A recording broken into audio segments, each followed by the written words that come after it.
Hello everyone, welcome back. Previous class में हम discuss कर रहे थे कॉन्टिन्यूअस सीरीज से अर्थमेटिक मीन के कैलकुलेशन को, और हम लोगों ने थर्ड मेथड शुरू कर लिया था डिस्कस करना। इनफैक्ट हम ख़त्म कर भी चुके हैं उसको डिस्कस करके, जहाँ पे हम स्टेप डेविएशन मेथड डिस्कस कर रहे थे कि कैसे कॉन्टिन्यूअस सीरीज़ के केस में स्टेप डेविएशन मेथड का इस्तेमाल करके हम अर्थमेटिक मीन का कैलकुलेशन करते हैं। क्या फॉर्मूला यूज़ करते हैं, क्या स्टेप्स होंगे और कैसे यूज़ करना है, ये सारी बातें हम लोगों ने हमारे प्रीवियस क्लास में कंप्लीट कर ली हैं। और आज के क्लास में हम क्या करेंगे कि कुछ और न्यूमेरिकल क्वेश्चन सॉल्व कर लेंगे सो दैट कि step deviation method in case of continuous series हमारा बिल्कुल क्लियर हो जाए और हमें किसी भी तरह की कोई दिक्कत ना रह जाए।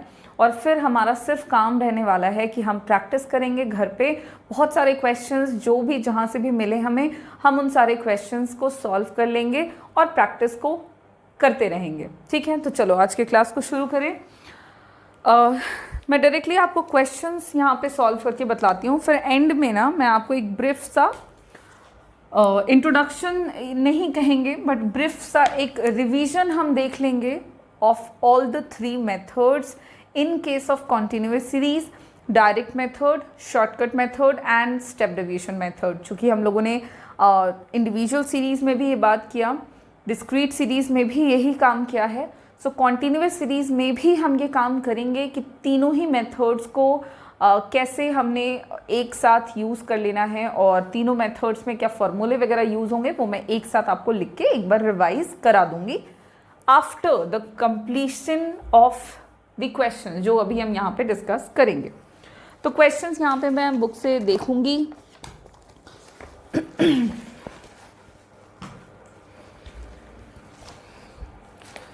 और यहाँ पे हम एक क्वेश्चन सॉल्व कर लेते हैं जहाँ पे कहा जा रहा है find out arithmetic mean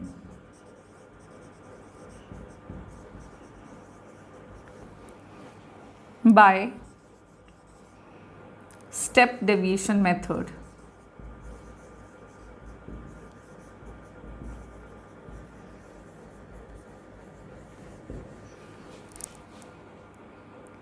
and the values are given, cells दिया हुआ है और number of firms दिया हुआ है आपके पास।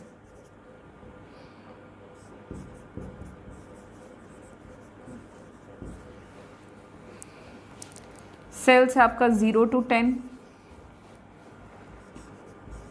10 to 20, 20 to 30,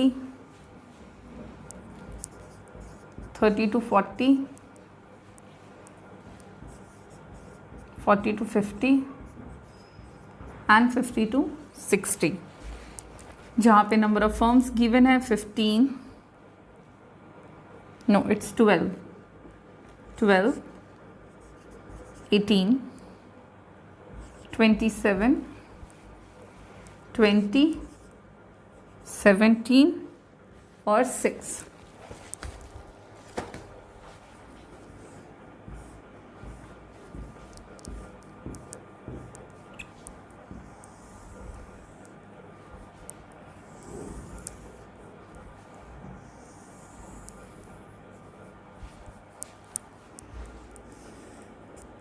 चलो, तो इन वैल्यूज से अब हम स्टेप डेविएशन मेथड का इस्तेमाल करते हुए अर्थमेटिक मीन का कैलकुलेशन कर लेते हैं। और कैलकुलेशन कैसे करना है तो स्टेप बाय स्टेप हम लोग कैलकुलेशन करना शुरू कर लेते हैं। सबसे पहला आपको काम ये करना होता है सॉल्यूशन में कि आपने कुछ कॉलम्स बना लेने होते हैं। एंड द क्वेश्चन इज कि कितने कॉलम्स बनाएंगे, that depends upon the steps कि कितने स्टेप्स हमें फॉलो करने हैं।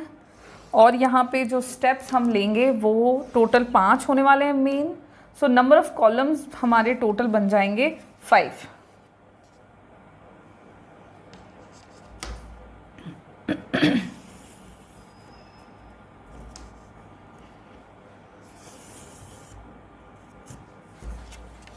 ओके, फिर क्या करेंगे हम लोग, तो जो वैल्यूज़ दिया हुआ है आपका, जैसे कि सेल्स दिया हुआ है यहाँ पे रुपीज़ इन लाख में, तो उन वैल्यूज़ को ना हम यहाँ पे नोट कर लेते हैं। सेल्स को हम यहाँ पे नोट कर रहे हैं और इसको हम x मान रहे हैं। तो जो भी वैल्यूज़ है 0 to 10, 10 to 20, 20 to 30, 30 to 40, 40 to 50 and 50 to 60, ये सारे वैल्यूज़ को हम यहाँ पे नोट कर लेते हैं। ये हमारे x का वैल्यू कहलाएगा।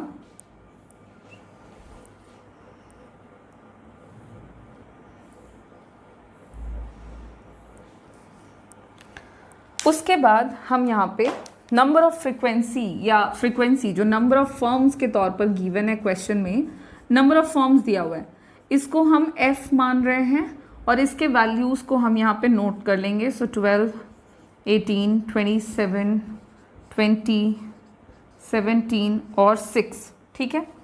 देन आपको सम करना होता है फ्रीक्वेंसी का, सो दैट आप टोटल नंबर ऑफ ऑब्जर्वेशंस निकाल सकें। तो सम जब आप करोगे तो सिंपली आप सारे वैल्यूज़ को जोड़ लें, सिग्मा f निकल आता है और उससे टोटल नंबर ऑफ ऑब्जर्वेशंस जो हैं वो हमें पता लग जाएंगे। तो जोड़ना शुरू करो। 2 + 8 10 + 7 17 प्लस 0 है ये, तो 17 और 7 24, 24 और 6 30 का 0, 3 और 1 4 और 2 6 और 2 8 और 2 10। तो टोटल नंबर ऑफ फ्रिक्वेंसी जो टोटल नंबर ऑफ ऑब्जर्वेशन जो हो जाएगा वो 100 है।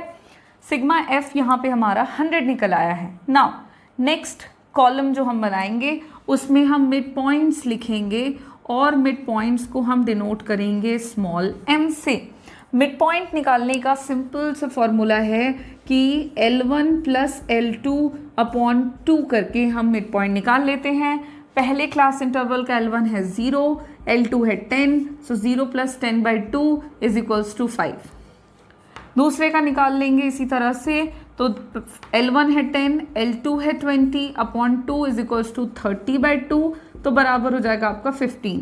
नेक्स्ट आपका हो जाएगा L1 20, L2 30 अपॉन 2 = 50/2, तो बराबर होगा 25। और ऐसा करते हुए हम हर एक क्लास इंटरवल का मिड पॉइंट निकालते जाएंगे। यहाँ पे हमारा मिड पॉइंट निकलता आ रहा है 40 + 50/2 = 90/2, तो बराबर हो जाएगा 45।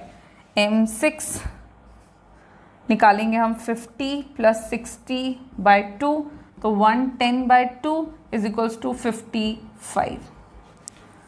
तो मिड पॉइंट्स हम लोगों ने यहाँ पे सारे के सारे कैलकुलेट कर लिए हैं। और फर्स्ट है 5, देन 15, 25, 35, 45 और 55।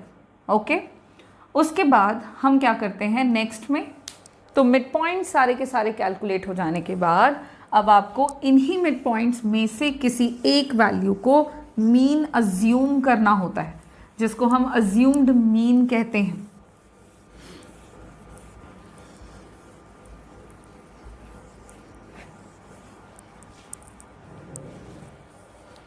मान लीजिए आप किसी भी एक वैल्यू को मीन मान सकते हैं। मान लीजिए हमने 25 को मीन मान लिया, तो मीन वैल्यू को अज्यूम करने के बाद आपको अब डेविएशन निकालना है, जो कि निकलता है m - a करके।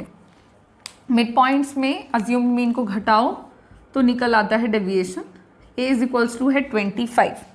अब क्या करोगे, तो 5 - 25 क्या होगा, -20। 15 - 25 -10, 25 - 25 0, 35 - 25 +10, 45 - 25 +20 और 55 - 25 +30। डेविएशन निकल आया हमारा। अब नेक्स्ट कॉलम जो बनाते हैं वो D' का बनाते हैं, स्टेप डेविएशन का। और स्टेप डेविएशन को कैसे कर रहे हैं, तो D/C करके, ठीक है। D/C करोगे जब आप, C क्या हो जाएगा वहाँ पे, वो होगा आपका कॉमन फैक्टर। और कॉमन फैक्टर हम किसी भी वैल्यू को ले सकते हैं जो कि हमारे मैक्सिमम मेजॉरिटी में वैल्यूज़ को डिवाइड कर दे एक दूसरे से। तो यहाँ पे हम c बराबर 10 ले रहे हैं, और अब कैसे करोगे स्टेप डेविएशन, तो -20/10 तो हो जाएगा -2, -10/10 तो हो जाएगा वैल्यू -1, 0/10 0, 10/10 1 +1, 20/10 +2 एंड 30/10 तो हो जाएगा +3। ये हमारा स्टेप डेविएशन निकल आया है। और यहाँ पे एक एक्स्ट्रा आपको कॉलम बनाने की ज़रूरत है, और ये एक्स्ट्रा कॉलम में हम क्या करने वाले हैं, तो एक और जो कॉलम बनेगा, एक और स्टेप लेना है हमें, और उसमें हमें f × d' करना है। फ्रीक्वेंसी को स्टेप डेविएशन के साथ गुना करके यहाँ पे लिखेंगे हम लोग। तो फ्रीक्वेंसी है 12, स्टेप डेविएशन है -2, 12 × -2 -24, 18 × -1 तो -18, 27 × 0 तो = 0, 20 × 1 = 20, 17 × 2 तो = 34 एंड 6 × 3 तो हो जाएगा यहाँ पे आपका 18 प्लस में। नाउ आपको नेक्स्ट जो स्टेप लेना है दैट इज सिग्मा FD'। जो भी फ्रीक्वेंसी और स्टेप डेविएशन का मल्टीप्लिकेशन हमने किया है उसका हम अब कर लेंगे सम टोटल और निकाल लेंगे सिग्मा FD'। यानी कि अब हम लोगों को ये सारे वैल्यूज़ को जोड़ना है, और यहाँ पे प्लस और माइनस दोनों का साइन है, तो काम बिल्कुल वैसे ही करेंगे पुराने स्टाइल में। माइनस माइनस वाले को पहले एक साथ जोड़ लेंगे, फिर प्लस को जोड़ लेंगे, देन उसको सब्सट्रैक्ट कर लेंगे। तो -24 प्लस -18, तो माइनस माइनस प्लस होता है, इसलिए 8 और 4 12, 2 and 1 3 और 1 4, इट्स -42। और इधर आप ये सारे वैल्यूज़ को जोड़ो तो हो जाएगा आपका 8 और 4 12, 2 और 3 5 और 1 6 और 1 7। तो 72 प्लस में है, 42 माइनस में है, तो घटाइए। 72 में 42 को घटाएंगे तो बचेगा आपका 30, और ये प्लस में होगा बिकॉज 72 बड़ा है और उसका सिंबल पॉजिटिव है, इसलिए साइन पॉजिटिव हो जाएगा। और सिग्मा FD' जो हमारा निकल के आया है वो है +30। अब हमारा ऑलमोस्ट सारा का सारा कैलकुलेटिव पार्ट जो है वो ख़त्म हो चुका है। अब सिर्फ एक कैलकुलेशन रह जाता है which is on the basis of formula. तो हम क्या करेंगे, अब हम लोग यहाँ पे लिख लेंगे कि हमने क्या क्या कैलकुलेशन किया है। यहाँ पे हमारे पास क्या है, तो a बराबर हमने माना 25, c कॉमन फैक्टर बराबर हमने कितना लिया 10, सिग्मा f कितना आया हमारा 100, और सिग्मा FD' बराबर कितना आया तो 30। नाउ अब हम यूज़ कर लेंगे formula of, now applying the formula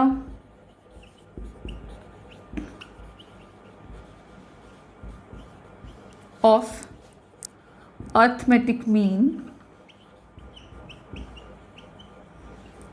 by step deviation method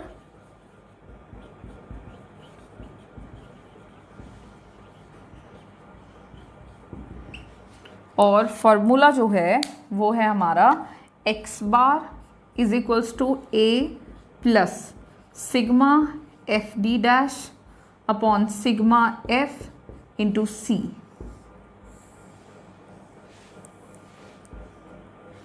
ये हो जाएगा फॉर्मूला, और हम लोग अब पुट करेंगे, पुटिंग द वैल्यूज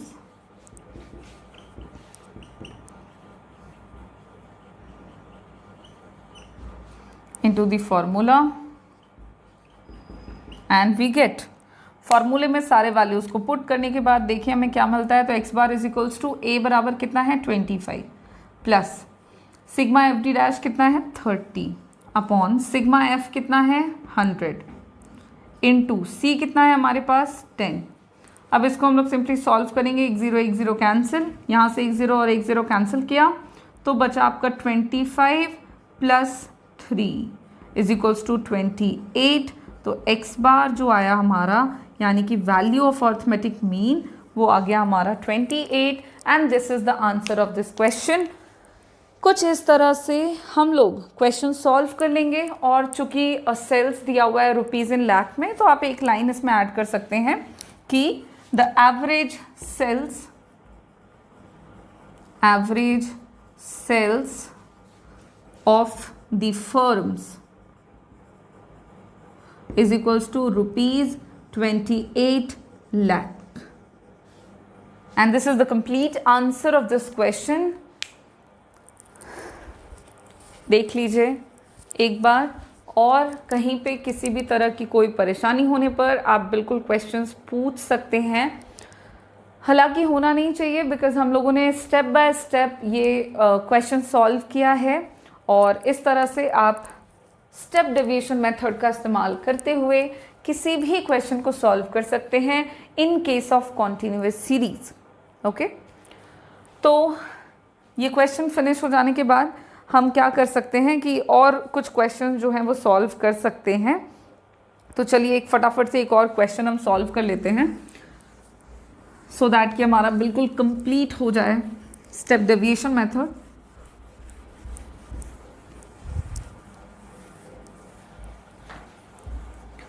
बस फॉर्मूला आपको याद रखना है और अकॉर्डिंग टू फॉर्मूला स्टेप्स हमें क्या क्या फॉलो करने हैं वो याद रखने हैं।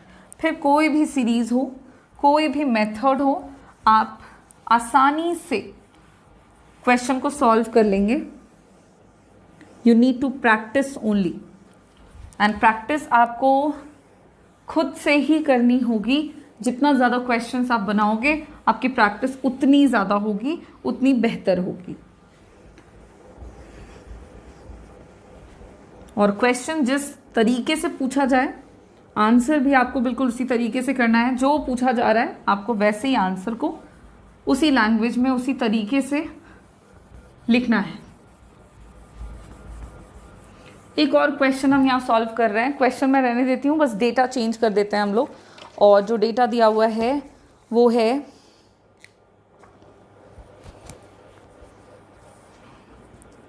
डेली वेजेस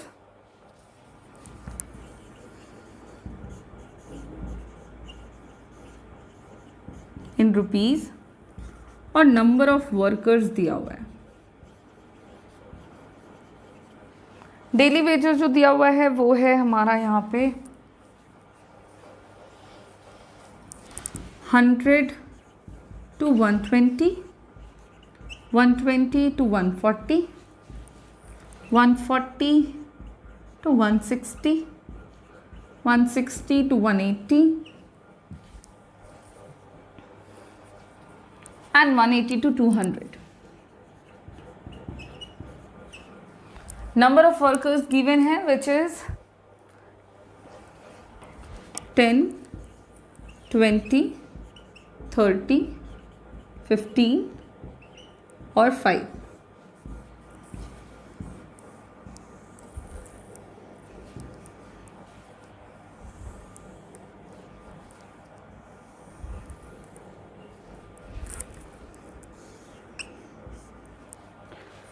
बिल्कुल उन्हीं सारे स्टेप्स को फॉलो करते हुए सोल्यूशन करेंगे। चलो अब ये क्वेश्चन आप लोग मेरे साथ साथ सॉल्व करोगे।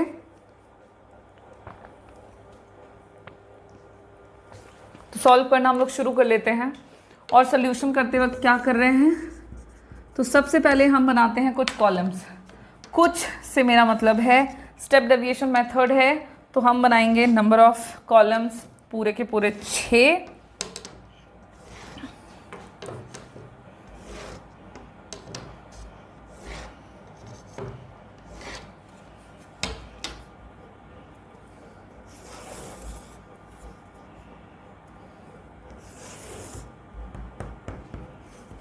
ठीक है, टोटल नंबर ऑफ कॉलम्स हम लोग यहाँ पे 6 बना लेंगे।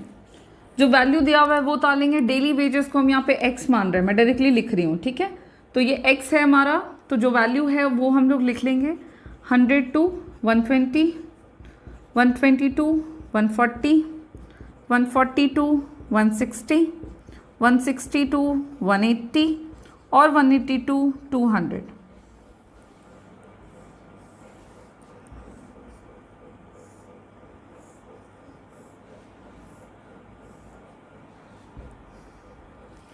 अब इसके बाद नेक्स्ट कॉलम में नंबर ऑफ वर्कर्स है जिसको हम फ्रीक्वेंसी मान रहे हैं, और फ्रीक्वेंसी जो दी हुई है कोरिस्पॉन्डिंग उसको हम यहाँ पे सिंपली नोट कर ले रहे हैं, और ये हम लोगों ने कर लिया।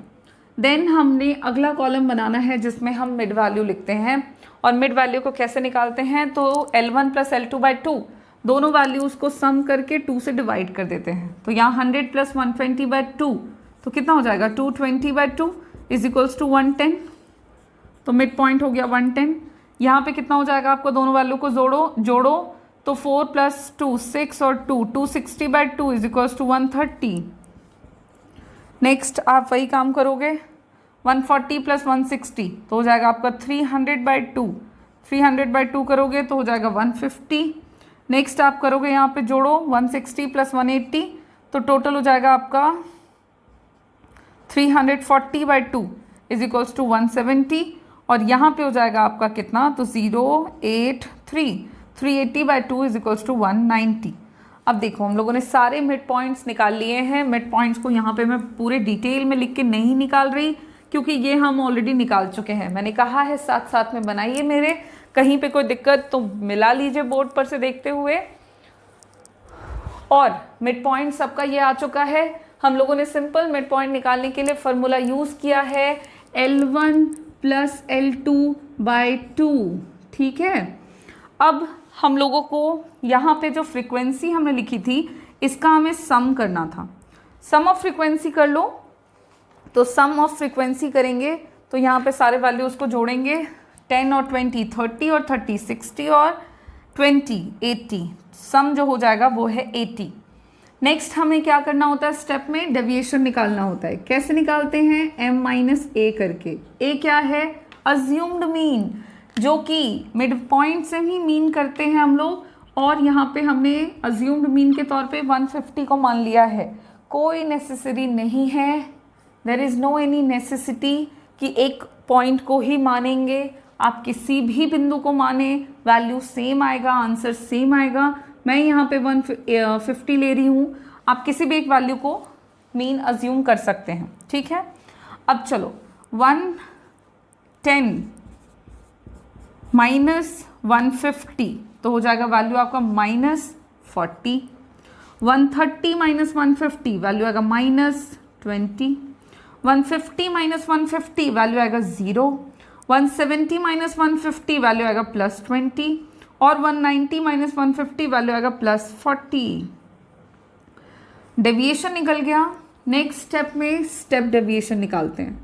स्टेप डेविएशन D/C करके निकालते हैं, जहाँ पे C कॉमन फैक्टर होगा, और कॉमन फैक्टर हम यहाँ पे कोई भी ले सकते हैं। सपोज हमने 20 ले लिया है, अब 20 को कॉमन फैक्टर लिया तो 40 -40/20 तो करोगे -2, -20/20 तो वैल्यू आएगा -1, 0/20 0, 20/20 1 +1, और 40/20 +2। ये हमारा स्टेप डेविएशन निकल के आ गया है। और नेक्स्ट कॉलम में हम करेंगे क्या, F/D', जो स्टेप डेविएशन निकाला है और जो फ्रीक्वेंसी है, इन दोनों को एक दूसरे से गुना करेंगे तो जो प्रोडक्ट आएगा वो वैल्यू यहाँ पे लिखेंगे। 10 into -2 which is -20, 20 into -1 -20, 30 into 0 0, 15 into 1 +1 तो हो गया +15, और 5 इंटू 2 इज इक्वल्स टू +10।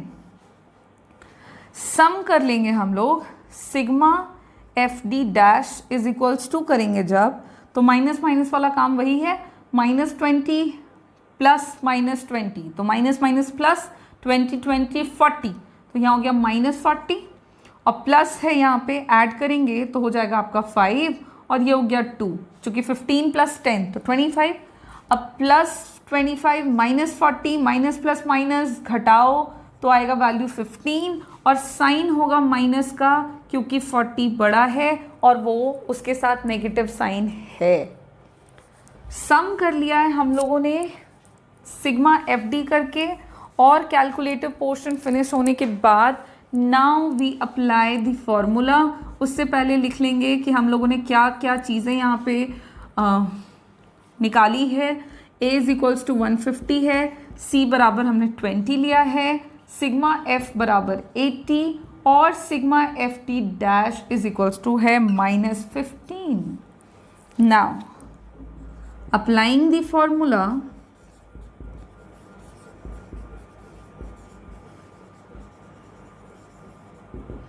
और फॉर्मूला अप्लाई करेंगे हम लोग जो कि है x bar is equals to a plus sigma F D dash by sigma f into c, putting the values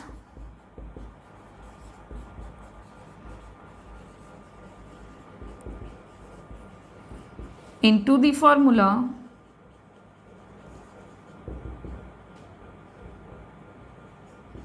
and we get, फॉर्मूले में सारे वैल्यूज को पुट करेंगे तो x बार बराबर a इज इक्वल्स टू है 150 plus sigma F T dash है -15 upon sigma f है 80 इंटू c बराबर है आपका 24। अब 150 और प्लस माइनस होगा माइनस और 15/4 करेंगे हम लोग यहाँ पे, तो डिवाइड करो आप इसको तो वैल्यू आएगा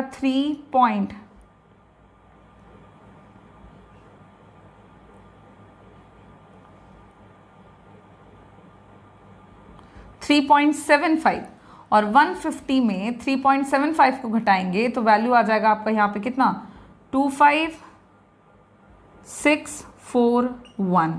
सो x bar is equals to जो वैल्यू आ रहा है वो है हमारा 146.25। और आप देख लें कि क्या यही आंसर आप सबका आया है। अगर ये आंसर आप सबने कॉपी में निकाला है मेरे साथ साथ तो बिल्कुल सही आ चुका है। अदरवाइज़ अगर ये आंसर नहीं आ रहा तो देख लो, मिला लो, कहाँ गड़बड़ कर लिया आप लोगों ने। ये सारी चीज़ें एक बारी देख लेना, स्टेप बाय स्टेप फॉलो कर रहे होगे तो बिल्कुल यही आंसर पर सब लोग पहुंच जाएंगे हम लोग, ठीक है। और इस तरह से अर्थमेटिक मीन का कैलकुलेशन कर लिया है हम लोगों ने by using step deviation method in case of continuous series. तो देख लो, क्वेश्चन जैसा भी रहे, वैल्यू जैसा भी दिया रहे, अगर आप स्टेप्स सही फॉलो करेंगे तो बड़ी आसानी से क्वेश्चन का आंसर आप निकाल लोगे, आंसर तक आप पहुंच ही जाओगे। नो मैटर कि मीन हम क्या मान रहे हैं और कॉमन फैक्टर हम क्या ले रहे हैं। ज़रूरी नहीं है कि जो कॉमन फैक्टर्स और जो मीन मैंने यहाँ पे माना हुआ है आप भी वही करो, आप कोई भी वैल्यू मान सकते हो, आंसर सही आएगा अगर स्टेप्स सही फॉलो कर रहे हो तो। इसी के साथ हमारा आज का क्लास हम यहाँ पे फिनिश करेंगे। और आज के क्लास को फिनिश करते हुए मैं आपको एक बारी बता दूं कि हमने क्या क्या कंप्लीट कर लिया है। तो हम लोगों ने कॉन्टिन्यूअस सीरीज़ के तीनों methods, direct, shortcut and step deviation, इन तीनों ही मेथड्स में यूज़ होने वाले फॉर्मूले के स्टेप्स को कैसे यूज़ करते हैं इनटू द क्वेश्चंस, ये हमारा फिनिश हो चुका है। अब नेक्स्ट क्लास में हम क्या कर लेंगे कि इसके आगे डिस्कस करेंगे कि मीन का कैलकुलेशन तो हमारा ऑलमोस्ट कंप्लीट हो चुका है, अर्थमेटिक मीन का। In case of 3 series, individual, discrete and continuous, इन तीनों ही सीरीज में मीन का कैलकुलेशन कैसे करना है, कितने तरीके हैं, ये तमाम फॉर्मूले मैं आपको बतला चुकी हूँ, उनका एप्लीकेशन बतला चुकी हूँ। अब हम लोग मीन के कैलकुलेशन को डिस्कस करेंगे इन स्पेशल केसेस, कि अगर कोई स्पेशल केस है और वो डिपेंड करेगा कि कैसा केस है वो हम देखेंगे, तो उस केस में हम कैसे मीन को कैलकुलेट करते हैं रैदर देन द इंडिविजुअल और डिस्क्रीट और कॉन्टिन्यूअस सीरीज। इसके अलावा भी अगर कोई ऐसा सिचुएशन है जहाँ वैल्यूज़ गिवन है और हमें मीन निकालना है तो कैसे निकालेंगे, किस फॉर्मूले को यूज़ करेंगे और उसको कैसे यूज़ करेंगे, तो ये सारी बातें जो होंगी ये हम हमारे नेक्स्ट क्लास में शुरू करेंगे।